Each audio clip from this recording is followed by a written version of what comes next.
Olá,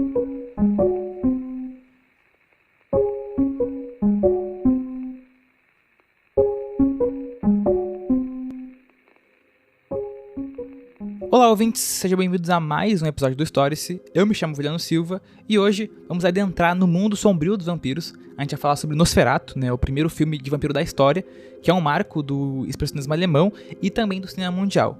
Além de entender o contexto histórico e social que deu origem a essa história tão fascinante e, como de costume, a gente vai comparar a versão de 1922, que é a original, com o remake que saiu recentemente de 2024, dirigido pelo diretor Robert Eggers. E também falar de outras adaptações e sobre o universo vampiresco. E ao meu lado, para enfrentar mais uma vez os monstros do cinema, está ela, Júlia Bart. E aí, pessoal, tô muito animada da gente estar voltando, ainda mais falando de Nosferatu, e quero dizer, assim, que eu queria muito mesmo ganhar o quadro com o pinto do Nosferatu, porque o Nicholas Hoult recebeu isso do diretor, do Robert Eggers, e eu queria muito também receber esse quadro. Que brisa isso, cara? Eu te falei, nem sabia disso, tu que me comentou, achei muito aleatório, né? É um presente inesperado. Mas tu não ia querer se tu ganhasse do diretor? Eu acharia minimamente estranho. Acharia um pouquinho estranho. Mas é engraçado, é muito engraçado. Acho que foi uma peça que ele tentou colocar ali. Mas é isso, né? A gente vai retomar aí depois de um pequeno hiato, descansando de 2024 agora para 2025, num novo ano, Novas coisas vão vir aí no Stories, A gente tá preparando muitas coisas para esse ano, se reorganizando, e a gente vai continuar aí produzindo o nosso conteúdo. É, isso aí, a gente tá voltando agora, a gente tem alguns planos para colocar em prática, mas vamos aguardar os próximos episódios sem grandes spoilers pro pessoal. E antes de iniciarmos, seja qual for a plataforma de podcast que você nos ouve, não deixe de avaliar e seguir o programa. Os comentários no episódio são sempre bem-vindos e também responda a enquete, isso para quem ouve no Spotify.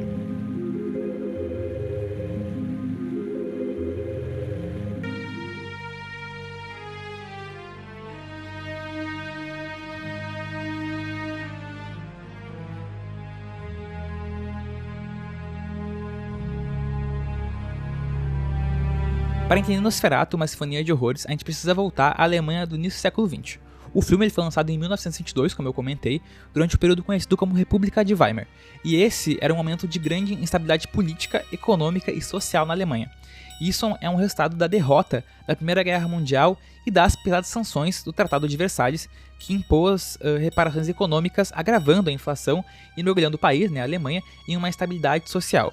Esse cenário ele vai alimentar sentimentos de uma humilhação nacional e também um descontentamento político e uma efervescência cultural no país. Como tu comentou, nessa época a Alemanha estava descontente, com a situação no país, havia esse sentimento de revolta dentro do próprio povo mesmo, e assim, a gente sabe que é nesses cenários mais dificultosos que a arte ela começa a se estabelecer e começa também a criar ramificações, a ter conteúdos. Então ali em 1914 o cinema alemão ele encontrava algumas estabilidades para se estabelecer tanto no mercado interno quanto no externo. Mas, mesmo assim, com o início da Primeira Guerra, houve essa necessidade de crescer para combater até mesmo o cinema hollywoodiano, que mostrava ali os alemães como inimigos. Tinha muita propaganda hollywoodiana que colocava eles como os inimigos do mundo, os primeiros inimigos ali dos Estados Unidos. Depois a gente sabe que isso vai se modificando ao longo do tempo, porque sempre tem uma época ali que os Estados Unidos meio que elegem um inimigo, E nesse momento ali era a Alemanha. Então, até mesmo para eles conseguirem ter um respaldo na arte, assim, no cinema, eles começaram a eles mesmos produzir os próprios filmes e também produzir os próprios filmes que eram vistos como propagandas. E isso, assim, resultou na expansão relativa do cinema dentro da própria Alemanha. E, assim, pensando num viés ligado mais ao cinema e como ele foi se propagando, assim, nesse momento conturbado da Alemanha, ali entre 1916 a 1920, várias empresas cinematográficas foram fundadas. E também depois da guerra, essas empresas elas começaram a produzir esses filmes que refletiam esse sentimento da população que tu comentou e tudo mais. É bem isso, né? A cultura alemã, nesse período, ela estava ali oscilando, né, entre essa busca por uma renovação, ao mesmo tempo em que estava tendo essa crise no país, né, essa fragmentação e esse caos. E, né, é como tu colocou e é como a gente fala também em outros episódios, né? Esse momento de crise é sempre o momento em que surge, né, bastante expressão, né, cultural, e aí isso vai influenciar na percepção da Alemanha na arte, no cinema, como tu disse, né?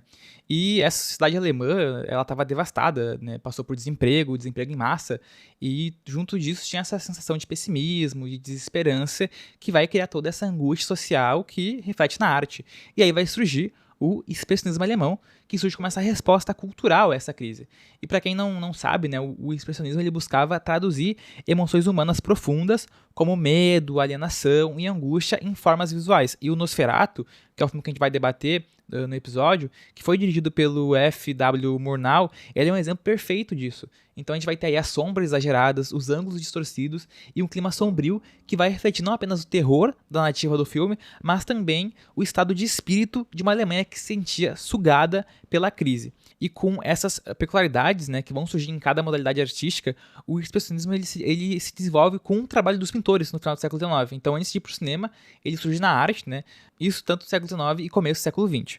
E essa representação ela buscava um uso estático da cor e na distorção emotiva da forma de uma maneira dos artistas projetarem os seus sentimentos. Assim, tu comentou sobre Nosferatu e a ligação dele com o expressionismo alemão, mas além de Nosferatu, eu acho que o filme que tem mais notoriedade, assim, que expressa mais o expressionismo alemão é O Gabinete do Dr. Caligari, de 1920. E é uma história super legal, super interessante, assim, que tem todos esses aspectos de sombras exageradas, de ângulos distorcidos, de clima sombrio, como tu comentou. E esse filme também tem temas como a morte, a angústia, que eram comuns e explorados por meio de uma estética praticamente única, assim, do expressionismo alemão.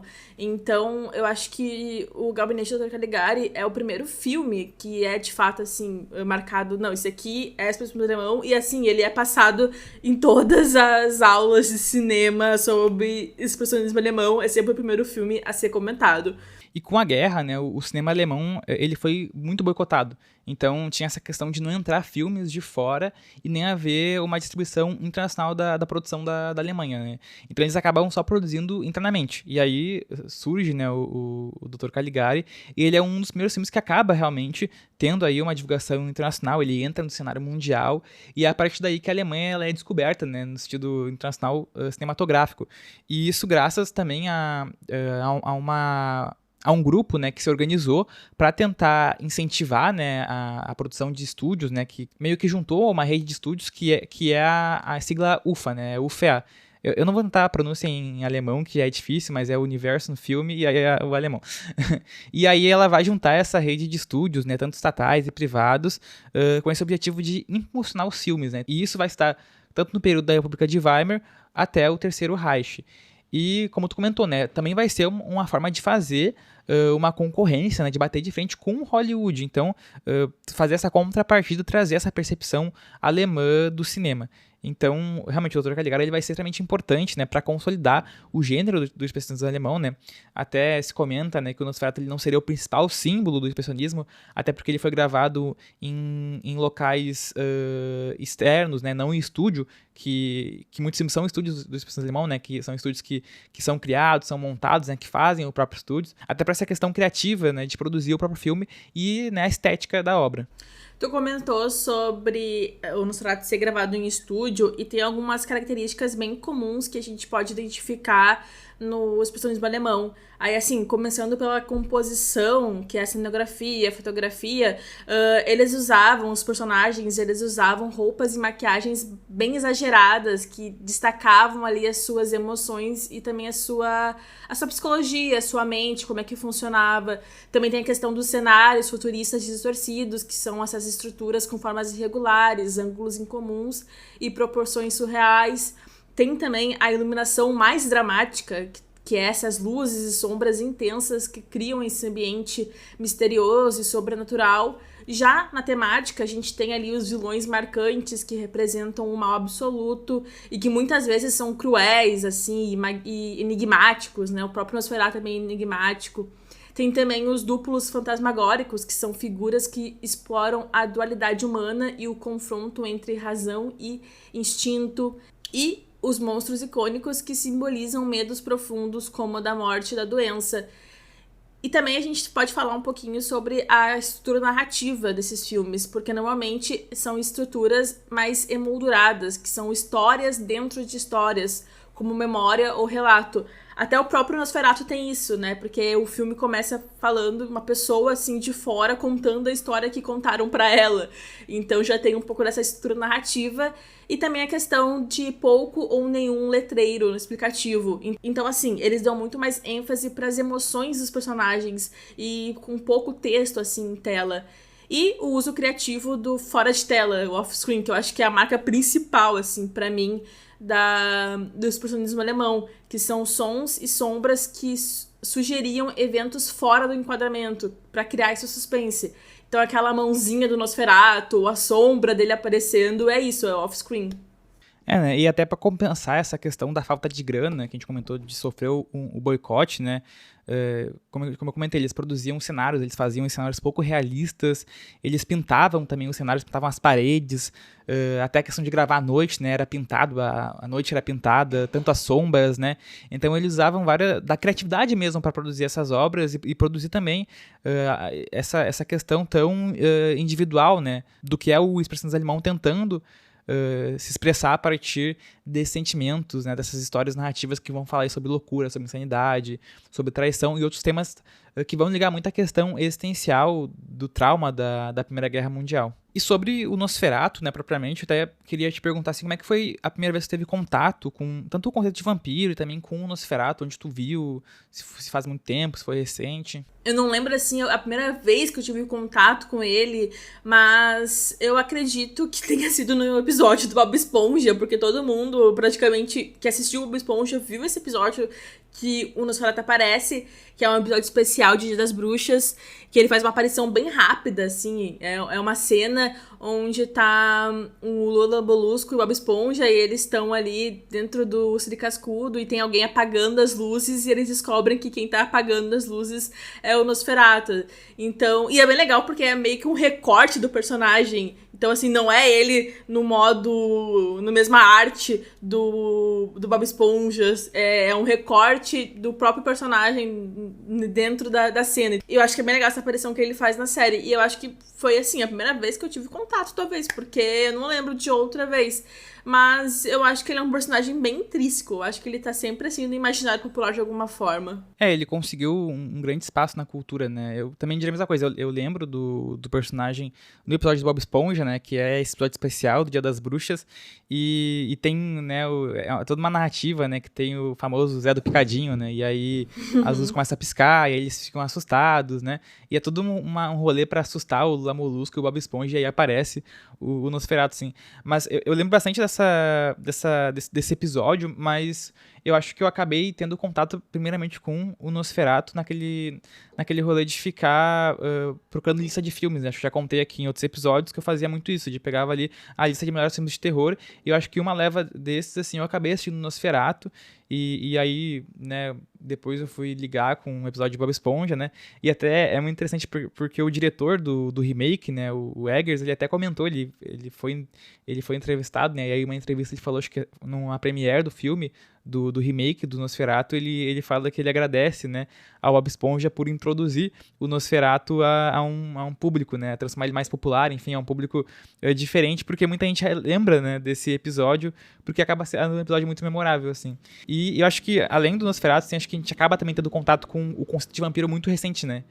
Acho que isso acaba entrando muito no nosso dia a dia, né, desde que a gente é criança, enfim, acho que a gente vai desenvolver isso mais além. E falando em vampiro, eu lembro muito do Zé Vampiro, a Turma da Mônica. Não sei se você lembra desse personagem, mas eu lembro desse personagem. E, enfim, o Drácula em geral acaba estando, né, no nosso imaginário social muito, muito desde que a gente é formado, assim, principalmente a gente está vendo filmes de fora, né, a gente acaba vendo esse conceito de vampiro, né, tanto do Nosferatu, tanto do Drácula. É muito doido porque o vampiro, ele não é nada brasileiro, se a gente for pensar. Ele é um ser totalmente importado, um monstro, assim, por dizer, né? Totalmente importado do exterior da Europa ali pro Brasil e também pra América também. E aí ele se tornou muito famoso, esse monstro que vem à noite e que chupa o sangue das suas vítimas e também é meio sedutor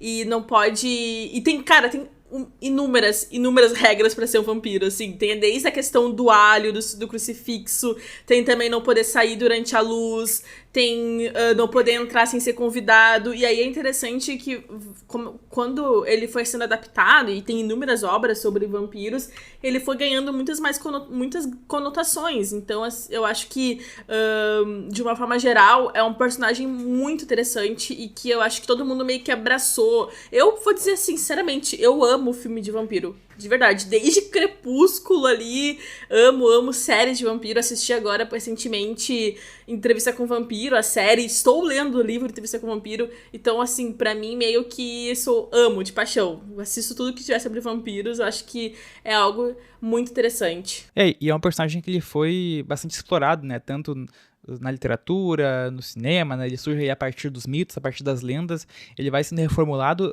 durante o tempo, durante o passar dos anos, e é muito interessante que o Nosferatu está aí, né? Surgindo como essa história paralela que a gente vai contar agora no próximo bloco.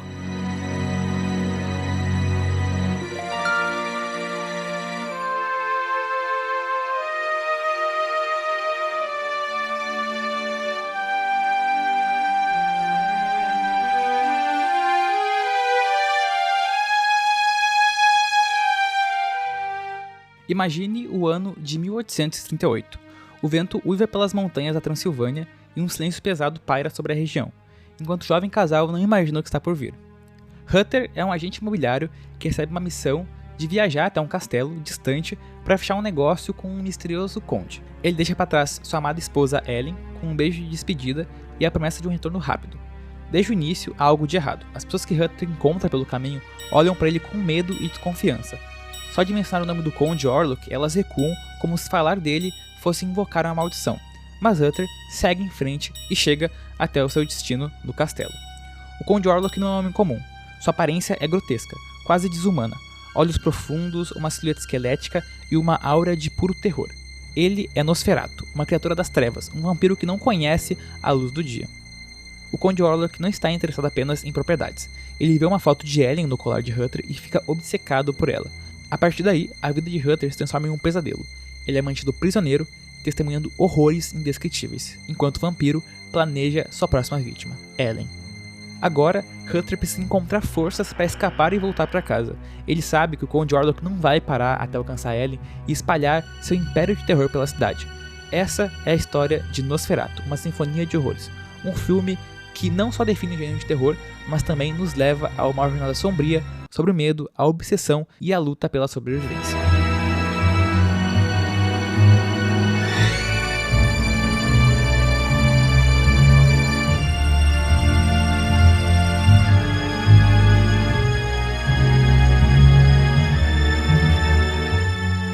Bom, eu acho que, como um todo, a minha primeira impressão do filme foi a montagem. Eu achei que é um filme muito dinâmico, um filme que ele não parece ser lento, apesar de ser um filme antigo, de 1922, e a gente sempre tem essa noção de que um filme antigo, preto e branco, mudo, vai ser um filme chato, vai ser um filme lento, e esse filme é totalmente ao contrário. Eu achei ele super rápido, assim, com takes rápido, a história vai te envolvendo, vai criando uma conexão com a história e tu realmente se sente preso àqueles personagens, tu quer saber o que vai acontecer, quer saber quem que é o Nosferatu, quer saber o que vai acontecer com o Hutter, o que vai acontecer com a Ellen, principalmente. Então, assim, eu acho que a minha primeira impressão do filme como um todo é que ele é extremamente emblemático e muito memorável.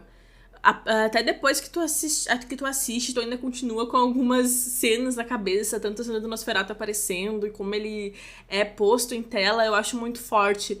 Isso tudo pra falar que eu gostei muito desse filme. E assim, vai ficar pra sempre no meu coração, porque foi a primeira vez que eu vi, pra falar a verdade.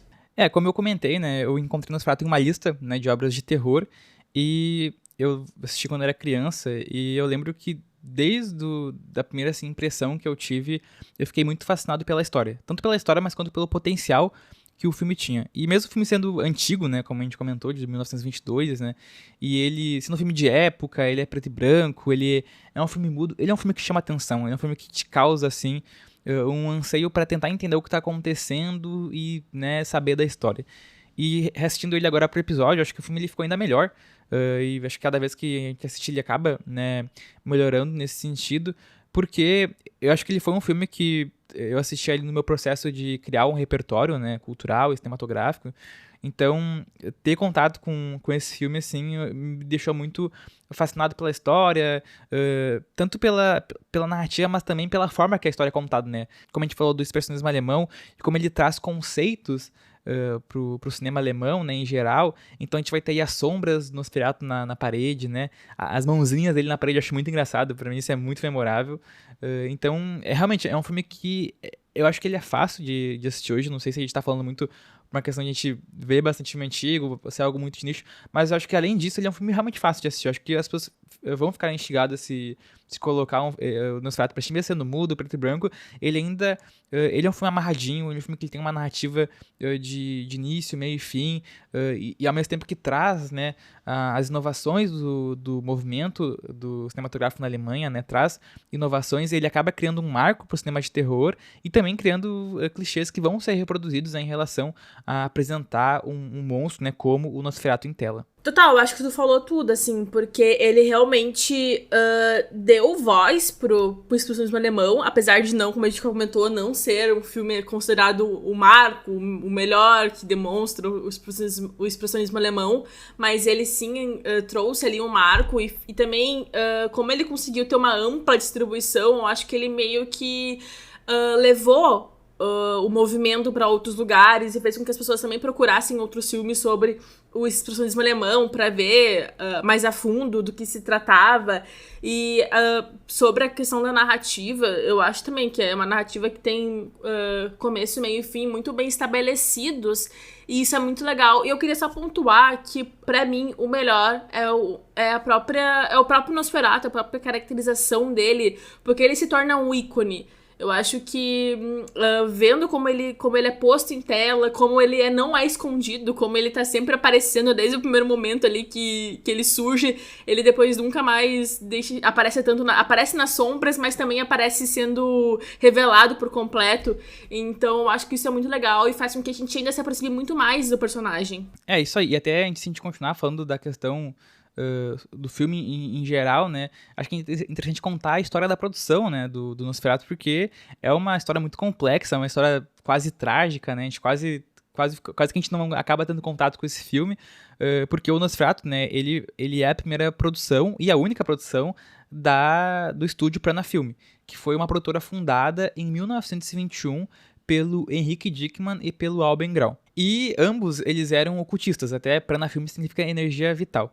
E o objetivo do estúdio, né, era fazer filmes focados nessa questão mística, né, nessa questão mais sobrenatural. Essa era a ideia do estúdio em si, assim. E aí eles vão produzir um filme de vampiro, que é o Nosferatu, e é engraçado porque eles produzem esse filme inspirados em uma lenda que eles ouviram falar, acho que o Grau, na verdade, ouviu falar, sobre a história do pai de um fazendeiro sérvio que seria um vampiro, porque ele tinha morrido, e aí um mês depois começou a acontecer mortes na região onde ele morava, e aí acusaram, né, o pai que estava morto porque encontraram o caixão dele vazio. Aí depois de um tempo encontraram um ser estranho, nu, morto, e aí, enfim, falaram que seria o pai dele, e aí a partir dessa história eles vão produzir o filme, né? A gente sabe se é verdade ou é falso, mas é uma história muito legal, né? Porque é a partir daí que eles... Até pode ser um marketing, né? Pro Nosferatu chamar a atenção. Pode ser muito bem um marketing para que o filme tivesse esse apelo, e sempre tem isso, vários filmes de terror fazem isso, de criar um apelo no público, trazendo ali fatos reais e misturando ali um pouco de ficção com realidade, e aí no Nosferatu pode ter feito muito bem isso. Mas pra mim foi a questão dos direitos autorais de Drácula, porque Nosferatu e Drácula, assim, é só o meme do copia, mas não faz igualzinho. Né, o Nosferatu, como tu comentou, ele foi essa adaptação não autorizada de Drácula, né, que é um livro escrito pelo Bram Stoker, que faleceu em 1912. Aí o Grau, né, ele encarrega o Henrik Gallen, que havia escrito o roteiro de O Golem, de 1920, que é também do movimento expressionista alemão, de escrever um roteiro, né, que seria o Nosferatu, com base em Drácula. E aí, para tentar evitar uma ação judicial, né, tentar encontrar aquele caminho ali que não ia dar problema, o Conde Drácula vai se tornar o Conde Orlok, e até a palavra vampiro ela é substituída pela que dá nome ao filme, né, que é Nosferatu, que é uma palavra de etimologia romena, que pode significar o repugnante, o sujo ou até mesmo o demônio. No filme Nosferatu, o Jonathan Harker vira Thomas Hutter, a Mina Harker vira a Ellen Hutter, e além disso, diversos personagens da obra original, né, são eliminados, e o mal do filme, apesar de começar na Transilvânia, ele não migra para a Inglaterra e sim para a Alemanha, na cidade fictícia de Duisburg. E essas semelhanças elas vão atrair a ira de Florence Balcombe, que é a esposa de Bram Stoker, e ela vai acabar ingressando com uma ação de violação de direitos autorais que leva a Prana Film à falência, e aí é por isso que eles fizeram só um filme, né? É muito triste porque, literalmente, eles são a A24, né, do século XX, né, porque eles tinham esse objetivo de fazer filmes sobre, sobre questões sobrenaturais e aí não acaba dando muito certo. Eles tinham uma visão já bem diferenciada pra época, a Prana Film, se tu for pensar. Era uma produtora alemã que queria fazer apenas filmes sobrenaturais, então, como tu falou, é a A24. E isso pra época devia ser algo muito diferente. Então, muito triste que eles só conseguiram fazer Nosferatu, mas ainda bem que eles fizeram Nosferatu. Ficou pensando que outros filmes eles poderiam terem feitos, né, se não tivessem falido, né.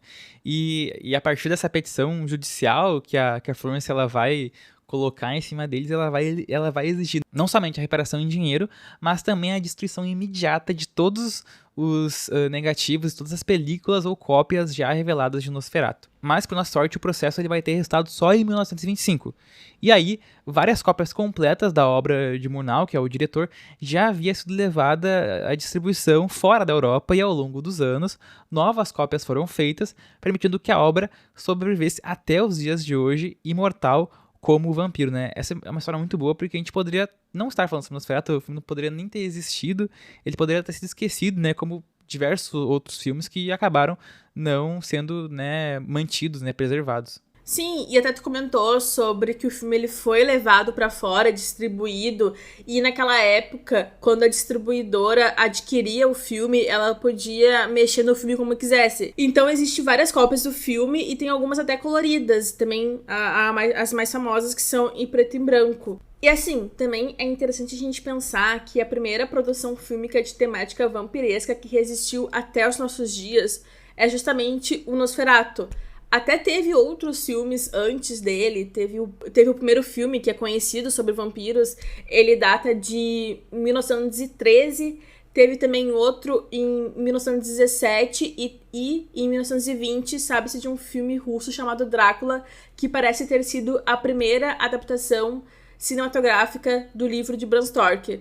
E outro que a gente tem só alguns fragmentos de informações e fotos é um filme de 1921 que é húngaro, que também retrata ali o Drácula, mas ele se chama A Morte de Drácula. Só que nesse filme a gente só tem fragmento praticamente, só tem algumas fotos e os outros nem chegaram, assim. Então, Nosferatu é o primeiro filme de vampiro que chega até a gente. E isso é muito grande e mostra o quanto essa obra ela conseguiu resistir ao tempo.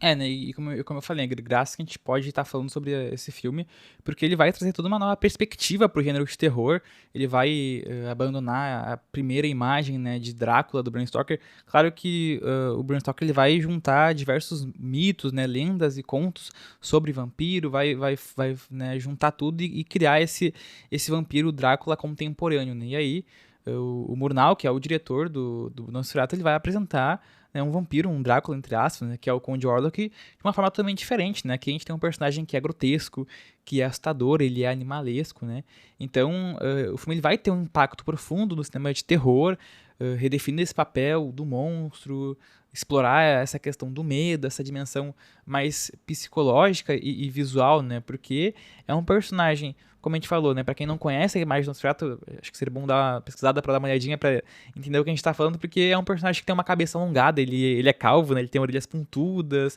ele tem um dente parecido com ratos, né, parecendo um roedor, Então ele se afasta muito do que é um ser humano, né? Até os movimentos dele, né? Movimentos rígidos, movimentos que não são naturais, e vai criar esse personagem e, né, muito disso vai surgir do próprio ator, né, que atuou no Nosferatu, que é o Max Schreck, que vai conseguir aí criar, né, uma grande atuação a partir desse monstro. O Max Schreck, ele é o principal responsável por dar vida ao Nosferatu como a gente conhece hoje em dia e por criar essas características tão marcantes. E pra quem não sabe, o sobrenome dele é Schreck, como o ogro lá da animação da DreamWorks, é praticamente igual, assim. E é uma palavra Yiddish, numa língua da família indo-europeia, que significa monstro. Então, no alemão tradicional, ele é uma palavra que se assemelha bastante também a susto ou terror.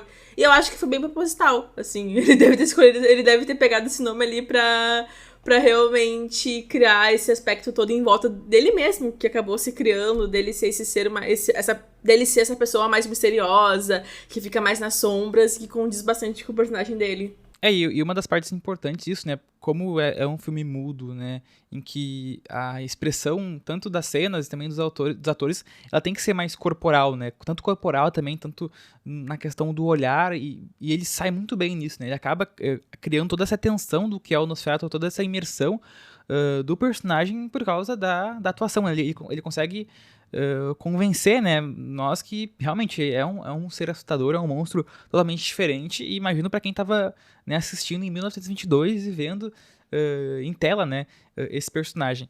E é engraçado porque em 1961 a gente vai ter aí a primeira adaptação legal do Drácula, né, com o Bela Lugosi no papel de vampiro, né, e aí é um estilo totalmente diferente, né, ele é mais sedutor, ele é carismático, ele é agradável, e é engraçado porque mesmo com esse filme, né, mesmo tendo essa adaptação que seria uma adaptação direta aí do Drácula de Bram Stoker, a gente poderia imaginar que ele apagaria, né, o Nosferatu, apagaria a linha do que seria o Nosferatu, mas não, né, o Nosferatu ele acaba conseguindo se consolidar, criando o próprio caminho paralelo na cultura, com o seu próprio espaço, né, sendo esse vampiro, sendo, né, o Nosferatu, né, então a partir de uma obra ali que se inspirou, né, no livro, ele acaba criando, assim, o próprio caminho, né, eu acho isso muito interessante. E é muito legal, porque acaba que dá pra todo mundo ter seu espaço, e não só o Drácula como o Nosferatu, mas outros vampiros também foram surgindo e criando seu espaço nesse universo vampiresco, por assim dizer. E tu comentou que é interessante os dois terem conseguido sobreviver ali ao mesmo tempo,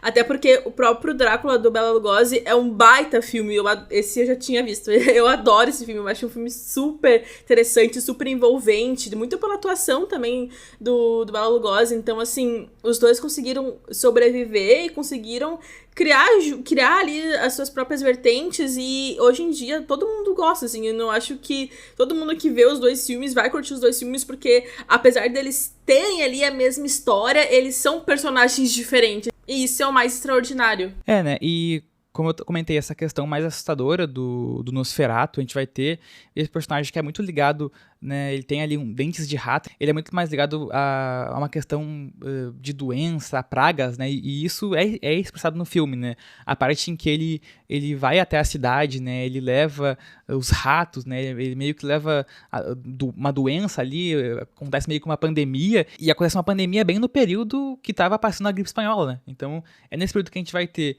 a gripe espanhola que vai assolar totalmente a Europa, e aí é um filme que também faz a representação tanto que poderia ser a peste negra, né, o que foi a pandemia para quem vivenciou esse período na Europa, o que foi esse trauma, né, para as cidades europeias, e aí no filme, né, quando o Nosferatu ele vai até a cidade, ele leva, né, esse mal, essa sombra, né, essa doença, assim. É curioso como a história ela acaba por se repetir, né? Porque no filme a gente tem ali o Nosferatu trazendo a epidemia, trazendo os ratos consigo dentro do navio, e ali assolando a cidade, e todo mundo precisa se trancar em casa porque tá espalhada a peste, e isso reflete o medo do outro, que é primitivo, que é perigoso. Então esse medo dos imigrantes, das pessoas que vêm de fora e que com elas trazem doenças, então remete muito a essa experiência que acaba se repetindo ao longo ao longo das décadas. Agora a gente tá tratando de Covid, recentemente a gente teve Covid e teve muito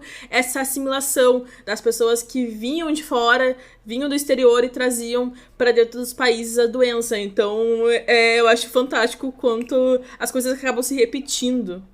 Assim como o Drácula de Bram Stoker, ele vai refletir aí a estrutura, né, de inseguranças do Império Britânico e diante da chegada de estrangeiros, né, o Nosferatu ele também vai por esse caminho, né, porque ele traz um pouco, né, como tu comentou, de ter esse medo do outro e aí tem a discussão que se faz, né, com possíveis associações antissemitas, né, que é uma discussão muito interessante, né, pouco é falado sobre, né, tem algumas fontes que tentam debater e desenvolver sobre isso, né, porque nesse período aí da Europa do século XX, né, tanto vampiros como ratos, que vivem junto com o Conde Orlok na história, eles foram utilizados como metáforas pelos nazistas para caracterizar a população judia, né? E tanto isso, a própria aparência do Conde Orlok foi comparada também, logo depois, por diversos especialistas, ao que se fazia com a caricatura sobre os judeus na época. Então, essa relação da proximidade, né, com vampiros, ratos, e essas interpretações xenofóbicas, né, foram colocadas em questão em relação ao Nosferatu, né, porque ele seria essa ameaça, né, invasora que vem ali para tomar conta das terras, e aí se faz essa comparação, né. Mas a partir de relatos e de pesquisas é improvável, né, que a produção teria esse objetivo, né, intencional de fazer essa ligação direta com o antissemitismo, né, que fosse realmente um ataque aos judeus. Mas, de alguma forma, é uma sina, né, que os clássicos eles acabam tendo por refletir, muitas vezes indiretamente, sem querer ou não, as demandas da época, né, certos preconceitos. Então, acho que não é um ponto que diminui os atributos do filme em geral, mas é algo que a gente pode... Acho que é importante fazer o debate, né, fazer essa análise, assim, porque as caricaturas xenofóbicas elas surgem antes do filme, mas, né, logo após, né, o filme, com a ascensão do nazismo, elas vão sendo reforçadas e aí vai tentar retomar, tentar recriar essa narrativa em relação a essa representação. Pra mim, parece muito uma concepção feita depois do filme, pra associar e pra realmente difamar os judeus e também para criar essa tensão, né, entre o filme e os judeus. E retomando a trama do filme, né, quando o Nosferatu ele chega ali na cidade para tentar ir até Ellen, tentar ir até a donzela, né, toda essa trama, assim, a gente vai ter também o Hutter, né, nessa missão de tentar salvar a sua amada, ele também consegue ir até a cidade, e aí o filme ele vai se desenvolvendo, né, é muito legal porque o filme ele vai colocando características novas em relação ao vampiro, a regras de vampiro, né, em relação ao Nosferatu. A gente tem a questão do Nosferatu ir pra cidade, mas para ele ir até lá, ele precisa levar caixões com terra, né, porque tem a questão de o Nosferatu poder dormir só no solo em que ele foi sepultado. A gente também tem no filme bastante uso de stop motion, né, que é muito legal, então o filme ele vai usando dessas inovações para tentar reproduzir esse medo do Nosferatu, né, esse medo visual do personagem, né, principalmente quando ele tá ali indo até a Ellen, e aí o Hutter e a Ellen eles vão tentando descobrir como é que eles conseguem enfrentar esse grande inimigo, e o filme ele usa 3 formas assim de reproduzir o diálogo, que é mostrando as falas, né, porque como é um filme mudo, aparece as falas, e também a gente tem um narrador que ele conta a história, ele faz bastante metáfora com o Nosferatu, sendo a morte, sendo a chegada da morte, que também vai se ligar com o que a gente falou da gripe espanhola, né, e aí a gente vai ter a fala dos personagens, né? A gente também vai ter leitura de livros, de cartas pelos personagens, e aí tem o livro, né, que eles leem, que é para lidar com questões sobrenaturais. E aí nesse livro, que eles acabam tendo contato, eles descobrem que para enfrentar o Nosferatu e conseguir, né, acabar com o vampiro, teria que tentar enganar ele, né, para ele não se ligar, não perceber o primeiro canto do galo, né, durante o dia, e aí ele não iria, né, dormir, não iria pro caixão, e aí teria contato com o sol, e aí ele morreria. Porque no livro, né, a questão do sol só enfraquece, né, o Drácula, não mataria ele, mas aqui no Nosferatu eles introduzem o sol como algo que, assim, apareceu no sol, morre direto. Sim, e isso depois foi se perpetuando para as outras criações sobre vampiros, então meio que virou um padrão. Um vampiro que é exposto ao sol, ele acaba morrendo, menos o Eddard, vamos deixar o Eddard de fora porque ele brilha no sol. Mas tu comentou sobre a Ellen, e ela pra mim é a figura central, assim, do filme, além do Nosferatu, né, porque o Hutter, coitado, não faz nada, só tá ali pra porque tem que estar, a história tem que acontecer, mas pra mim ele não faz praticamente nada, ele vai lá e traz Nosferatu, é isso que ele faz. E a Ellen, ela é essa mulher que é caracterizada como uma mulher histérica e traumatizada, que é marcada ali por pesadelos e tudo mais, e tem um medo muito grande dentro dela. E, apesar disso, ela é a única personagem que toma a iniciativa contra o vampiro, sacrificando-se pra salvar a cidade e mostrando a força em meio à vulnerabilidade da personagem. Então, eu gosto muito dessa personagem. Eu acho que ela é uma personagem que vai crescendo ao longo do tempo, quando a gente vai reassistindo a obra e vai também vendo as adaptações, porque ela é a única que tem iniciativa, ela é a única que se sacrifica mais por escolha própria. E aí isso já mostra, tem ali um viés diferente nesse filme, porque é uma mulher tendo uma escolha própria, ela não espera pelos outros para fazer o que ela acha que é o certo. Então eu gosto muito dessa cena final, que é quando ela deixa ele sugar o sangue dela, e assim ele acaba morrendo porque ele não viu a luz do sol praticamente, né? Ele ficou muito intertido ali sugando o sangue dela. E esse não, ele é muito bom, acho que esse elemento que tu colocou, ele é muito relevante, porque a Ellen, né, que é essa personagem, ela, a mulher do pescoço lindo, né, porque o Nosferatu tá louco ali pra ter uma relação com ela, esse é o rolê dele, por ela ser essa mulher bela, ser essa mulher pura, só ela poderia distrair o vampiro pra que ele, né, perdesse aí o canto do galo. E é nesse momento que o Nosferatu ele só vira pra janela e desaparece, né, que é muito diferente de matar um vampiro no Bram Stoker, né, porque o sol ele só enfraquece, né, o Drácula, e realmente matar, tinha que arrancar a cabeça, cravar uma estaca, né, no coração, queimar o corpo, é todo um trampo. Aqui ele só é o sol, acaba matando aí o Nosferatu.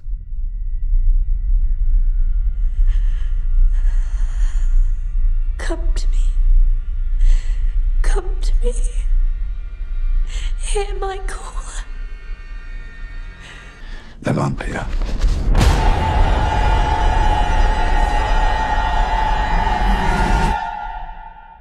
Nosferatu.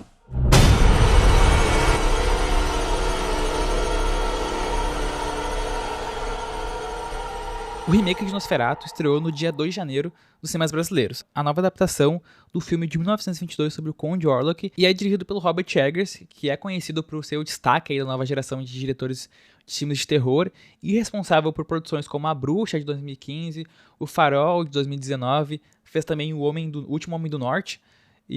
Né, nesse remake de Nosferatu, que aqui no Brasil, né, foi lançado em 2025 e em outros países foi em 2024, ali no finalzinho do ano.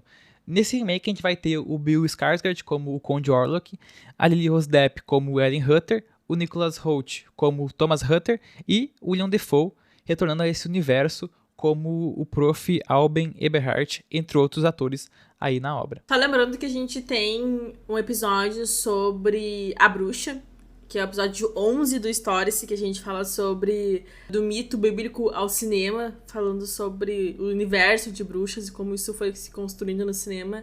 E a gente vai deixar linkado aqui depois pra quem quiser ouvir. É um episódio que vale muito a pena. A gente falou um pouco mais sobre o Robert Eggers, que é um diretor que vem aí produzindo obras incríveis, né? Acho que um dos motivos para assistir a nova adaptação do Nosferatu é o Robert Eggers. Eu fui um pouco com esse sentimento pro cinema, um pouco me questionando, né, por qual motivo Hollywood, os estadunidenses teriam que produzir mais uma vez, né, uma adaptação do Nosferatu. E aí um dos motivos que me levou no cinema foi o Robert Eggers, que tinha, né, como objetivo há um tempo já produzir a sua própria percepção de Nosferatu, né, era algo pessoal do diretor, e aí ele teve a oportunidade, né, de fazer esse filme com ratos treinados, né? Não sei se tu viu isso, ele teve mais de 5.000 ratos treinados no filme, né? Então, bem forte. Tu viu que ele falou também que ele odiaria ter que filmar um carro, porque o próximo filme dele agora vai ser sobre lobisomens. Ele já anunciou isso, vai ser sobre lobisomens. Aí ele falou assim que filmar um carro, só o pensamento de filmar um carro deixa ele doente. Muito bom. Mas, tu comentou se precisava ou não. Eu vou te dizer bem a real. Adoro Robert Eggers, mas não precisava. Assim, eu acho que o filme ele apresenta o personagem para novas gerações e reforça a importância do Nosferatu como ícone de terror clássico, mas ele é muito idêntico ao filme de 1922. E isso um pouco me brocha um pouco, pra falar a verdade. Eu não sinto que ele se diferencia tanto. Eu sinto que tem algumas coisas que se diferenciam, mas nem tudo, e fica muito mais igual do que diferente. Nesse sentido, é um filme que ele é bem tímido em tentar coisas novas. A gente tem aí todo o conceito do Robert Eggers, é um filme bastante escuro. A gente tem algumas mudanças, tanto no papel que a Ellen desempenha, ela já tinha um papel bem importante no Nosferatu original, mas aqui ela acaba tendo um contato maior com o próprio Nosferatu, né? Mas é isso, né? Acho que é um questionamento importante de se fazer, né? Por que mais um remake desse filme, que é uma obra-prima do cinema europeu, do cinema alemão, né? Então, essas questões, né? Tem tanto o ponto de americanizar bastante, né, legados de obras, de grandes obras, né, que Hollywood acaba fazendo muito isso, né, e também tentar tornar mais acessível a história, a narrativa para o público global, né, ainda mais se isso for fazer com que vão atrás do original, né, vão atrás para saber como é que funcionou, como é que foi o filme original, que é um filme amplamente referenciado, como a gente mesmo eu trouxe aqui. E também, né, nesses remakes eles acabam usando novas tecnologias, né, efeitos, para tentar trazer uma nova roupagem, né, como treinar 5.000 ratos, né. E é isso, o filme também ele se passa na Romênia, tem partes gravadas na Romênia, na região histórica da Transilvânia, achei isso interessante, né, no próprio castelo do Drácula, que seria, né, a parte dos mitos e das lendas. Então, o próprio Bill Skarsgård, né, o ator que faz o Conde Orlok, ele acaba se desempenhando bem no papel, né, porque é um papel que acabou sendo um papel histórico, a gente falou do Max Schreck, que conseguiu segurar, criar e trazer esse monstro pro cinema. Então, o Bill, dizem, né, a partir das notícias, que o Bill perdeu peso para fazer o personagem, ele também trabalhou para perder a voz, né, para perder o alcance de voz.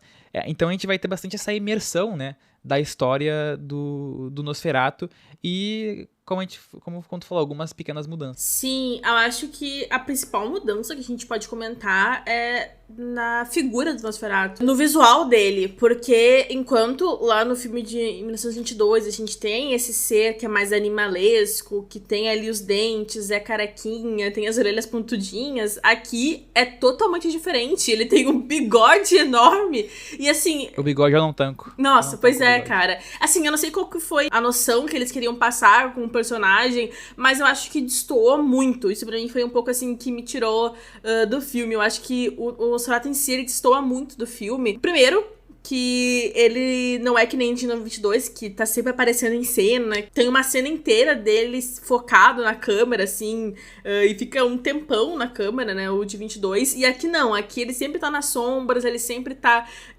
se esgueirando pelas beiradas, e ele vai aparecer de fato, assim, totalmente mais lá pro meio, pro final do filme. A gente só ouve a voz dele, e tudo bem, eu acho que é uma forma do Robert filmar e apresentar a sua versão do personagem, mas eu não entendo ter um personagem diferente pra um filme que é totalmente igual, sabe? Até sobre isso, eu não lembro realmente certa minutagem, mas realmente a gente tem essa impressão, né, de que ele aparece bastante no filme, só que ele tem pouco tempo de tela. Eu acho que talvez o Robert Eggers também tentou trazer um pouco dessa imersão, né, dele não aparecer tanto, mas realmente ele demora aqui bastante para aparecer. Eu, sinceramente, não me incomodo muito com isso, eu gosto quando cria essa tensão, né. Eu não gostei do bigode, eu fiquei bastante me questionando qual foi a decisão visual de colocar um bigode no Nosferatu, mas uma coisa que eu gostei em relação ao personagem é que sobre o idioma do Orlok, porque a gente tem no original uns símbolos lá, né, que ele manda pro agente, né, que é o cara que emprega o Hutter, e é um símbolo meio estranho, né? E nesse original, né, esse idioma que tem no filme é um idioma que foi criado pelo John Dee, que é um ocultista britânico, e o nome é Enochiano, seria o nome do idioma. E nesse filme, o Robert Eggers, ele faz um trabalho diferente de criar uma imersão, porque ele contrata historiadores, né? Historiadores estão aí trabalhando, né, nesse sentido de auxiliar, né? E ele usa a ferramenta da linguagem para criar a imersão do personagem, porque ele ressuscita a fala dácio, que é um idioma, e o Orlok, no filme original, ele fala isso, é um idioma antigo da região da Transilvânia. Então, são detalhes, assim, acho que muito específicos. Acho que é algo que a gente vai acabar percebendo na primeira vez que a gente vê o filme, talvez na segunda, eu fui perceber isso depois. Mas esse esforço do Robert Eggers, acho que é muito do Robert Eggers, né? De tentar trazer uma maior densidade pro personagem, né? O próprio Orlok ali manipulando alquimias, essa questão também da mitologia, né? De invocações. Então, eu acho que, como eu falei, um dos pontos é assistir pelo Robert Eggers. Total. Eu acho que se a gente for pensar por esse lado, vale totalmente assistir, mas eu não diria, assim, que vale, sei lá, ver esse e não ver o de 22, por exemplo.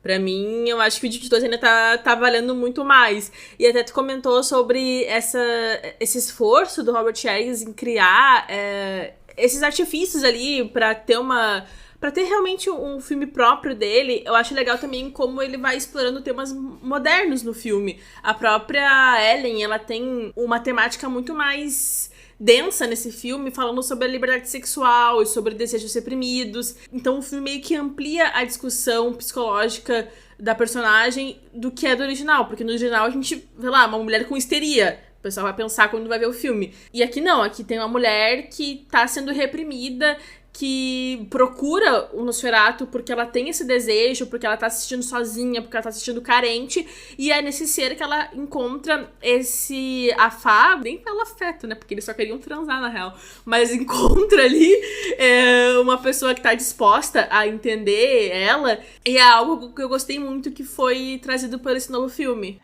Se eu não me engano, até ela é criança, né, nesse momento que eles têm contato, né, e é uma discussão interessante porque eu acabei lendo sobre isso, dessa relação que eles têm, né? Porque não é algo que vai ser romantizado no filme, né? Acho que o tanto original também não traz isso, uma romantização, algo nesse sentido.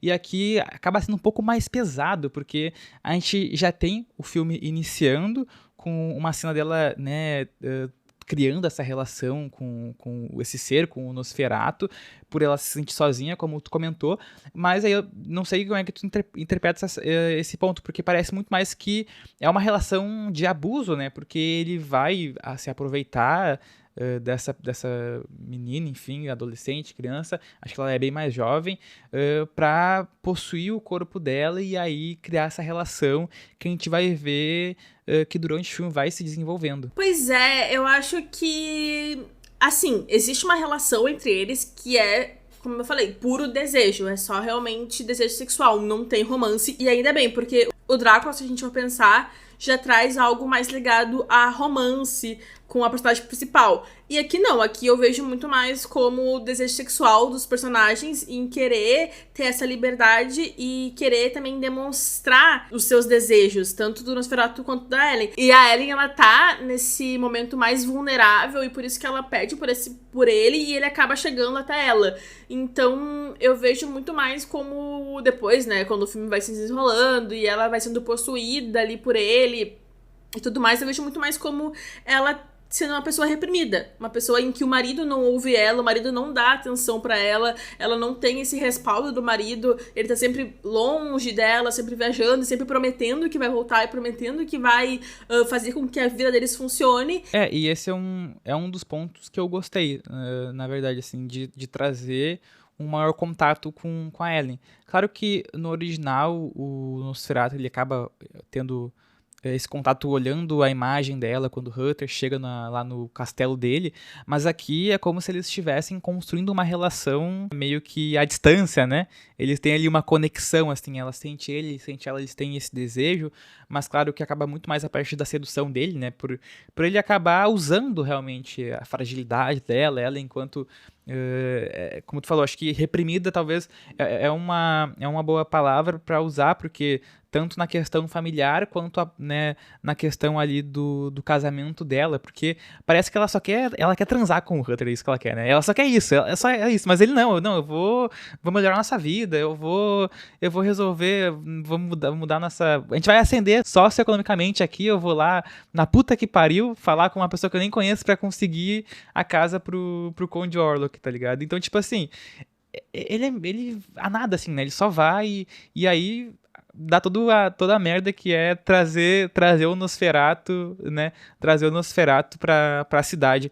E outro ponto que a gente comentou também, que é que no original, né, eles estavam ali no período da gripe espanhola, né? E aí a gente tem o Nosferatu Remake, que, como a gente também falou, da pandemia, né? Que é muito recente, então também acho que renova, né? Reimagina, assim, esse terror de viver num mundo pandêmico, né? Porque quando o Nosferatu chega na cidade, é essa mesma sensação. Eu também gostei bastante dessa, tanto como eu falei, da imersão do personagem, mas também o peso que ele tem quando chega na cidade, né? Esse monstro, a gente tem de novo as sombras, né? O uso das sombras. Isso também foi usado em outros filmes, né? Não só no Nosferatu, mas foi meio que sendo reproduzido, né? Essa imagem de filmes de terror aparecendo só a sombra, né? Introduzindo o personagem a partir da sombra. Sim, ele mantém os aspectos visuais do filme original, com um jogo de luzes, inspirado muito pelo expressionismo, como a gente já comentou, e também o estilo gótico que tem ali dentro do filme. E sobre a questão da pandemia, de novo, dialoga muito também com o momento que a gente tá vivendo. A gente acabou de passar por uma pandemia, como a gente já comentou, então tem muito essas metáforas presentes dentro do filme que, ok, não vamos também, né, estender o que não existe, né? Elas não são super desenvolvidas e super exploradas, mas a gente vê ali que tem essa conexão que também, tanto com a nossa realidade, mas também com o filme original. E o que eu gostei também muito do filme foi de ver o Willem Dafoe, porque eu acho que tava faltando a gente ver ele como esse professor maluco que vai lá e diz, não, a gente tem que matar o Nosferatu. Ele meio que toma uma proporção muito gigantesca no filme, assim, de tá gritando sempre, tá sempre falando. E ele parece ser a única pessoa que entende um pouco a Ellen, que consegue perceber que tem alguma coisa de errado com ela, porque todo mundo, além dele ali, acha que ela tá tendo... que ela é doida. Eu até comentei que ele retoma a esse universo, né? Porque ele atuou no filme de 2000, A Sombra do Vampiro, que seria meio que uma sátira. A história, ela conta a lenda, né? De que o Max Schreck, que é o ator original do Nosferatu, ele seria realmente um vampiro. E aí fizeram um filme sobre isso, em que o Willem Dafoe, ele é o Max Schreck, o Nosferatu, e aí tem o diretor também, que é interpretado pelo John Malkovich, então tem essa dinâmica, assim, a partir dessa lenda, né? Parece bem interessante. Não vi esse filme, até quero assistir, fiquei interessado. E aí, né, o Dafoe retoma esse universo como esse professor, e é um professor que ele é um professor believer, né? Ele acredita no sobrenatural, ele sabe tudo, ele manja disso, e, cara, assim, alguns momentos, assim, eu ficava me questionando, assim, porque ele assim, ó, só acredita, sabe? Isso é real, o sobrenatural existe. Ele realmente acaba tendo esse papel de tentar se comunicar com a Ellen, né? Pra tentar também avisar do que tá acontecendo, do que tá vindo, né? De que realmente é um grande mal, assim. Ele faz essa conexão em relação aos personagens que não acreditam em Nosferatu, que não acreditam, né, que existe um mal sobrenatural. Então ele acaba tendo esse papel. E é muito maluco como o Willem Dafoe, ele consegue roubar as cenas do filme e até deixar os outros atores menores, assim, perto dele. Porque a gente tem um elenco muito grande nesse filme, muitas estrelas. O Aaron Taylor-Johnson, e que tem uma cena bem problemática com ele. Não sei se tu lembra da cena em que ele profana o caixão da esposa dele, que pra mim eu acho que de tudo que eu vi no filme, essa foi a cena que eu mais fiquei perturbada, na real. Cara, assim, é muito surreal, né? Porque ele é um dos que não acredita, né? Eu tenho um pouco questionando o papel que o Willem Dafoe ele tem no filme, mas eu acho que ainda mais o casal ali, amigo da Ellen e do Hutter. Porque, em muitos momentos, eu não sei se eles acabam sendo um mecanismo para a história se movimentar, porque muitas vezes eles parecem, assim, eles estão questionando bastante, né, tanto a Ellen, e até em alguns momentos eles acabam se repetindo, né, tanto a Ellen ela tá maluca, que ela tá surtada, que ela tá inventando, né, então acaba meio que essa parte do filme se sentir um pouco truncado, assim, em relação a esses personagens, né, e aí pede tanto a esposa quanto os filhos, né, ele vai até, tá desesperado, ele vai até o caixão e faz isso. Eu concordo contigo, eu acho que fica um pouco distoante, às vezes esses dois personagens, eles parecem... Não sei, eles estão ali na trama, eles estão criando também a história, mas parece que não vai levar a lugar nenhum, e basicamente não leva a lugar nenhum. Então, pra mim, meio que sobrou um pouco esse personagem. Eu acho que podia ter dado um pouco mais de envolvimento, de desenvoltura pra eles. Até, eles são bem mais explorados do que no filme de 22, isso é fato. Fato total. Só que, eu não sei, eu achei que podia ter investido um pouco mais, sabe? Eu acho que... Eu nem sei se investiram um pouco mais.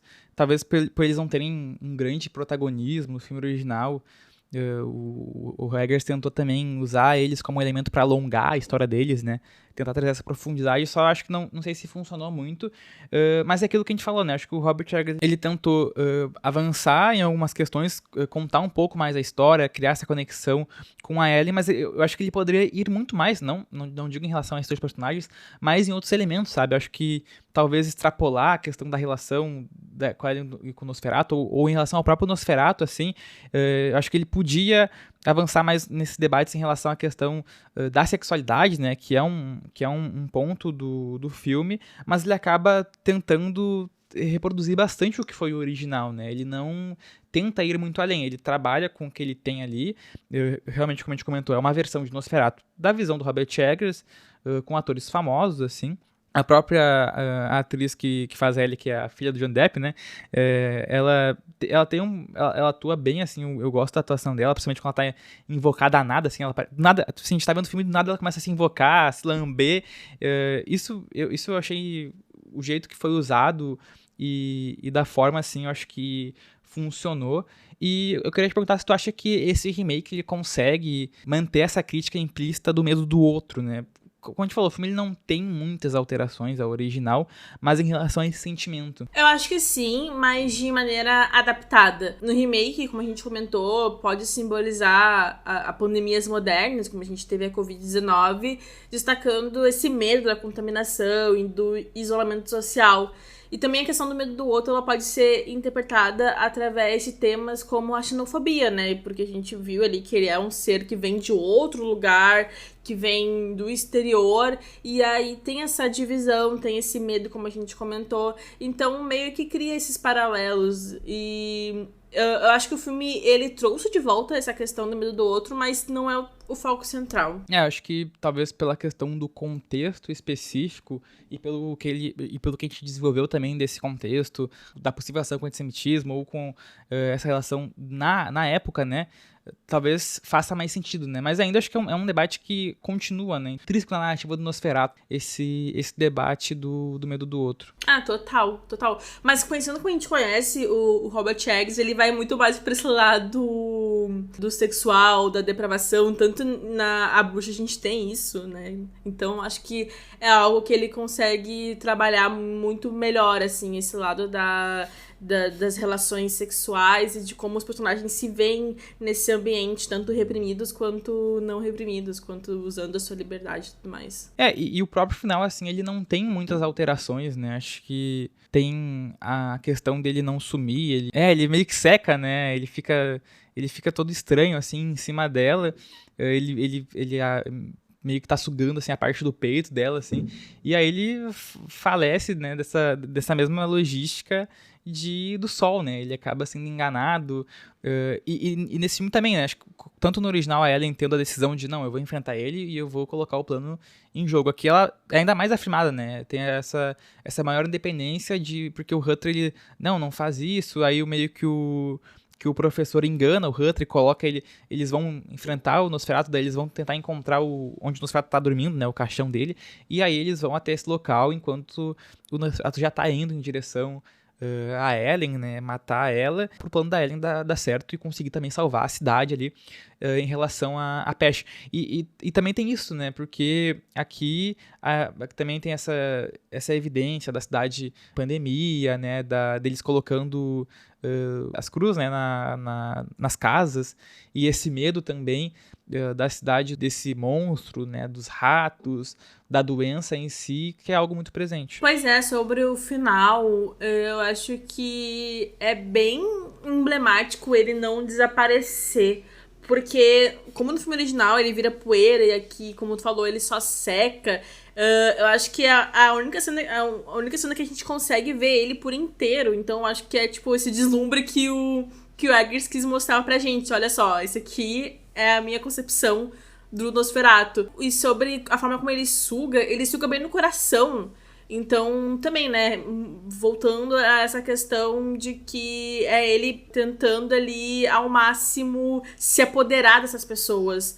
e tomar elas para si. A questão do vampiro todo, né, tem algo muito sobre sedução e sobre também tu acabar se deixando levar por aquele ser. Só que aqui, a Ellen consente, né, isso é fato, ela acaba consentindo, né, ela deixa ele entrar, só que ele acha que ele tá fazendo aquilo porque ele tá seduzindo ela. E na verdade não, ela tem total noção de que ela tá fazendo aquilo pra matar ele e pra acabar com tudo aquele horror que ela tá vivendo. E essa narrativa, ela é tão boa, né, que, pô, a gente tá falando aí, e tanto a de 1922 quanto, né, o remake, que, né, desde o início traz a Ellen, né, essa personagem que é firme nas decisões. Aqui no remake ela é ainda mais explorado isso, acho que talvez poderia ter ido mais, mas acho que tu falou uma palavra muito boa, que ela seduz ele, né? Ela que toma ali as rédeas do que vai acontecer ali pra frente, e principalmente nesse remake, porque eles têm uma relação, né? Desde o início do filme, durante o filme, em que ela acaba, ela vai sentindo ele se aproximando, né? O Nosferatu se aproximando, desde que ele tá lá viajando no navio, com os caixões, né? Ela vai sentindo ele vindo, né? O próprio o agente imobiliário, né, que também enlouquece, tanto no original quanto aqui, ele acaba enlouquecendo do nada, e ele é aquele cara que fica avisando, né, o fim está próximo, o Nosferatu está vindo, ele está vindo, e aí, né, a Ellen, ela toma as rédeas e ela que seduz ele até a morte, assim. E eu acho que é um filme que, né, tanto por ser um remake, acho que é um debate que a gente pode fazer de qual é o papel do terror, né, hoje também, a gente falou um pouco do papel do remake, né, como é que o que ele desempenha, assim, o que temos de novo, assim, além da direção do Robert Eggers, assim, porque naquele período o Nosferatu, ele representava algo, né, a gente tem, né, outros remakes do filme, e hoje, né, claro que a gente falou que o filme não tem muitas mudanças, mas como é que a gente pode pensar, né, qual é o papel do terror hoje e principalmente do Nosferatu nesse contexto? Eu acho que como no Nosferatu de 1922, o terror atual, ele busca questionar e também provocar o público. E dessa forma ele mantém a sua relevância como um gênero que expõe as angústias coletivas da sociedade. Então, eu acho que o principal de tudo, assim, é que continua sendo um reflexo desses medos que a gente tem e abordando, se a gente for pensar nessa forma mais contemporânea, né, abordando as ansiedades sociais também, a questão sobre ambientes, né, a gente falou sobre a pandemia, sobre as pestes, então vai muito nessa questão dos medos mais reais que a gente vive durante a nossa vida e que são representados às vezes no terror de uma forma mais lúdica, mas que ainda estão ali, né? Ainda a gente está falando sobre medos reais, apesar de ter essa forma mais lúdica. Então eu acho que é esse o papel do terror hoje em dia, tratar os nossos medos, as nossas ansiedades sociais de maneira bem mais enfática, né? Explorando mais e dando mais criatividade, o que faz com que a gente talvez amenize um pouco a dor que a gente sente, sabe? Né? Acho que o papel tem esse terror ele deve continuar, né? Ter esse tema mais provocativo, né? Acho que falar do de 1922 resume, né, sendo esse marco de terror, e por ter saído um remake dele, eu acho que ele se mantém, né, como um desses clássicos, assim, principalmente por trazer também um debate mais psicológico em relação ao personagem, tanto no original quanto nesse. Ele não tem tanto jumpscare, né, acaba sendo uma forma diferente de apresentar, assim, o medo em tela, né? E acho que é como tu falou, né? Acho que o terror ele tem esse papel de continuar evidenciando as angústias sociais, né? As experiências, dependendo do contexto, como o de 1922, ou, né, assistir um remake, né, no período que a gente falando da pandemia, o papel que o terror ele vai desempenhar, né? E ainda mais agora, né? Que a gente tem desafios diferentes, né? Que a gente acaba passando, principalmente pela questão das mídias, da tecnologia, né? Também a gente tem bastante o ponto da banalização da violência, do próprio susto. Então, eu acho que o Nosferatu, o personagem em si, ele acaba aparecendo como uma nova forma, assim, né? Isso em 1922, né? Acho que retomar o personagem, ele é muito emblemático mesmo, tendo essas problemáticas que a gente falou de fazer um remake.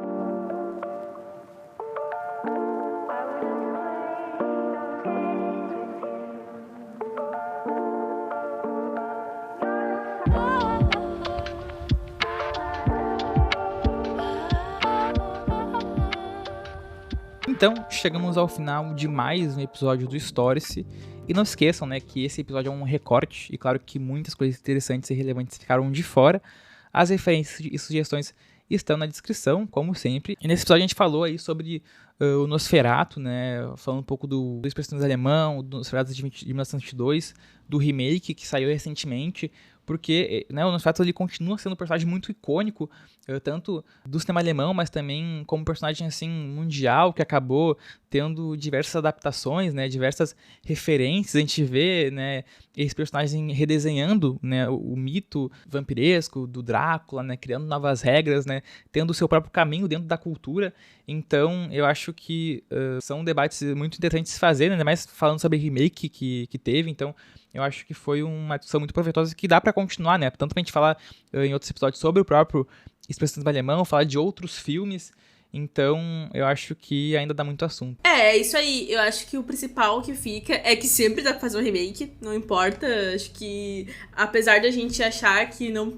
Eu achar que não precisava, é interessante que esse novo filme, ele traz o Nosferatu pra uma nova geração, o que é muito legal, o que é importante, porque acaba que o personagem fica se propagando e continua no imaginário popular. E só fazer uma menção honrosa, porque eu esqueci de uma referência muito boa do Nosferatu, que é no What Do in the Shadows, né, o que fazemos na sombra, que ele aparece tanto no filme quanto na série, né, é uma das maiores aparições, porque ele é o vampiro que fica escondido no sótão, fechado, né, porque ele é todo assustador, assombroso, e é muito bom essa representação, porque, né, a gente tem ali outros personagens que são vampiros comuns, e tem o Nosferatu ali, né, que seria o Nosferatu, que é o vampiro mais assustador, mais antigo, e que pra ele seria, né, o real vampiro ali na concepção da comunidade que eles têm ali. Então, tipo assim, é uma referência e também um exemplo, né, de como o Nosferatu conseguiu aí se perpetuar e ter o seu próprio caminho. E se pra dar uma dica, eu vou dizer de novo, assistam Entrevista com o Vampiro, a série é maravilhosa, perfeita, tá disponível na Amazon Prime, as 2 primeiras temporadas, a 3ª vai sair em breve e, de verdade, tudo pra mim. Boa. E, né, é sempre bom lembrar que o Stories é um podcast independente e por isso é muito importante o apoio de todos vocês. Não se esqueçam também de seguir a gente nas redes sociais, @stories_cast no Instagram, no X, no Twitter, no Threads, no TikTok e lá no YouTube. É só procurar a gente pelo canal Stories que vocês acham facilzinho. Seja qual for a plataforma de podcast que você nos ouve, não deixe de avaliar e seguir o programa. Os comentários no episódio são sempre bem-vindos e também respondam a enquete, isso para quem ouve no Spotify. Até mais, pessoal! Até!